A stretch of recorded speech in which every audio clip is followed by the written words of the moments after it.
Praise the lord. ప్రభునందు ప్రియులైన దేవుని పిల్లలారా, మీ అందరికి కూడా గొప్ప శుభవార్త అండి. కల్వరి మార్గం గ్లోరియస్ చర్చిలో ప్రతి శనివారం ఉదయకాలం 10 గంటలకు స్వస్థత ఆరాధన జరుగుతుంది.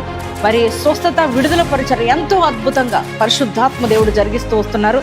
ఇప్పటికే ఈ ఆరాధనలో మరి అనేకులు పాల్గొని, పలు ప్రాంతాల నుంచి ప్రజలు పాల్గొని మరి అనేక మంది బంధకాల్లో ఉన్నవారు విడుదల పొందుకుంటున్నారు, రోగులు స్వస్థపరచబడుతున్నారు. మరి చేతబడి మాంత్రిక శక్తులతో పిడిమబడుతున్న వారు విడుదల పొందుకుంటున్నారు. మరి శక్తివంతమైన వాక్యము ద్వారా బలపరచబడుతున్నారు, పరిశుద్ధాత్మ చేత నింపబడుతున్నారు. మీరు కూడా ఏ సమస్యలో, బాధలో ఉన్నా, బంధకాల్లో ఉన్నా, మీరందరూ కూడా ఈ ఆరాధనలో పాల్గొనండి, దైవ దీవెనలు పొందుకోనండి. దేవుడు మిమ్మల్ని దీవించునుగా.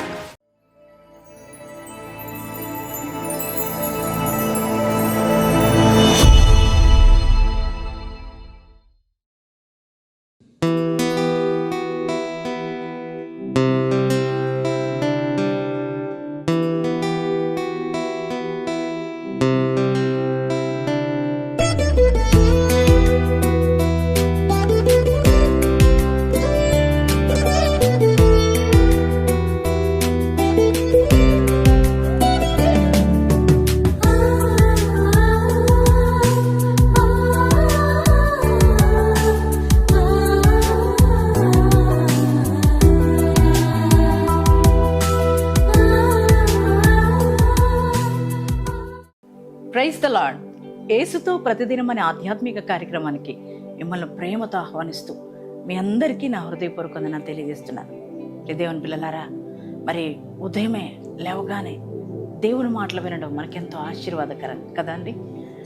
మనం బ్రతుకులో ఎన్నో పోరాటాలు, ఎన్నో ఇబ్బందులు, ఎన్నో కష్టాల మధ్యలో, ఈ కడగండ్ల మధ్యలో, మరి ఎవరి మాట వలన ఆదరణ లేక బాధపడుతున్న సమయంలో ఉదయమే లేవగానే దేవుని మాట వింటున్నప్పుడు హృదయంలో ఒక ఆదరణ, ఒక ధైర్యం, ఒక ప్రోత్సాహం కదండి.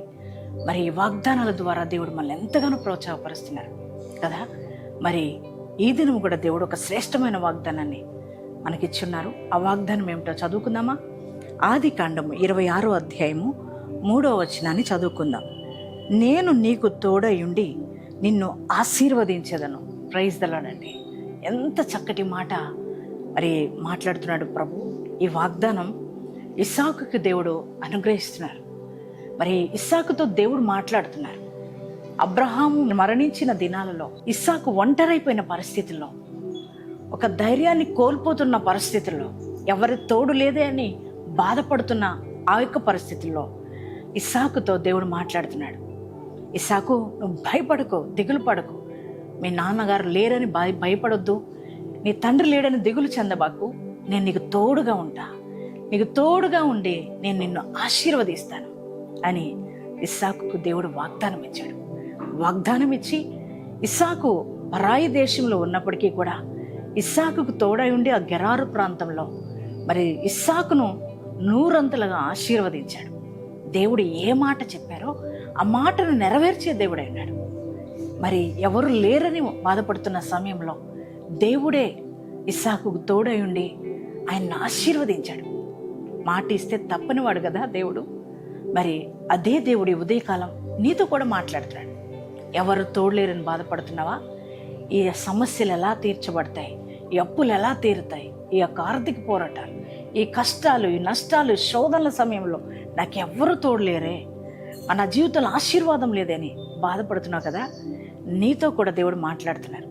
నేను నీకు తోడై ఉంటా, నిన్ను నేను ఆశీర్వదిస్తానని దేవుడు నీకు వాగ్దానం ఇస్తున్నాడు. దేవుని బిడ్డలారా, ఆయన మాట ఇస్తే తప్పడు. నీ జీవితంలో కూడా తను నిశ్చయంగా నీకు తోడై ఉండి నిన్ను ఆశీర్వదించే దేవుడు.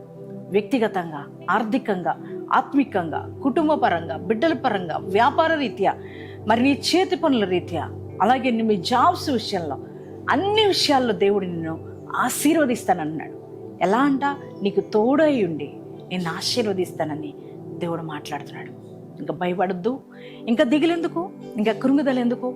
నీ దేవుడు నీకు తోడై ఉండి నిన్ను ఆశీర్వదించబోతున్నాడు. అందును బట్టి దేవుని మాట నమ్ముతున్నారా? ఈ వాగ్దానాన్ని బట్టి యేసయ్యకి థ్యాంక్స్ చెప్తారా? యేసయ్య, నిన్ను నేను నమ్ముతున్నా, నీ వాగ్దానాన్ని నమ్ముతున్నా, నాకు ఈ వాగ్దానం నెరవేర్చబోతున్నందుకు వందనాలు యేసయ్య అని మరి యేసయ్యకి థ్యాంక్స్ చెప్పండి. ఎంతమంది ఈ వాగ్దానం మీరు రిసీవ్ చేసుకున్నారో మీ మీ అందరి జీవితాల్లో ఈ వాగ్దానం దేవుడు నెరవేర్చునుగాక. ప్రార్థన చేసుకుందామండి. Thank you father. పరిశుద్ధ మహోన్నతుడానికి వందనాలు, స్తోత్రాలయ్యా. శ్రేష్టమైన వాగ్దానం చేత మమ్మల్ని బలపరిచినందుకు వందనాలు. నేను నీకు తోడై ఉండి నేను నిన్ను ఆశీర్వదించదురని వాగ్దానం ఇచ్చావు నాయన. అవునయ్యా, ఈరోజు ఎంతమంది బిడ్డలు ఈ వాగ్దానం రిసీవ్ చేసుకున్నారో వారందరి జీవితాల్లో ఈ వాగ్దానం నెరవేర్చబడును గాక. నిండైన బ్లెస్సింగ్స్ వారికి వచ్చును గాక. అయ్యా, ఇదిగో తండ్రి, వారి వ్యాపారాలు, వారి చేతి పనుల్లో, వారి ఉద్యోగాల్లో, అయ్యా, వారి కుటుంబ రీత్యా, వ్యక్తిగతంగా, ఆత్మీకంగా, అన్ని విషయాల్లో, సామాజికంగా, సేవాపరంగా అయ్యా వారికి మీరు తోడై ఉండి నీ నిండైన ఆశీర్వాదాలతో వారు నింపండి అయ్యా. బలహీనులుగా, రోగగ్రస్తులుగా ఉన్న ప్రతి ఒక్కరిని ముట్టండి, తాకండి, స్వస్థత దయచేయండి ప్రభా నాయనా. అలాగే వివాహం కాని పిల్లలకు వివాహాలు జరిగించండి తండ్రి. నీకే స్తోత్రాలు నాయన. ఈరోజు ఎంతమంది బిడ్డలు మ్యారేజ్ డేస్, బర్త్డేస్ చేసుకున్నారో వారి జీవితంలో నూతన కార్యాలు జరుగునుగాక. నిండైన ఆశీర్వాదాలతో నింపమని యేసు నామంలో ప్రార్థిస్తున్నాం తండ్రి. ఆమెన్.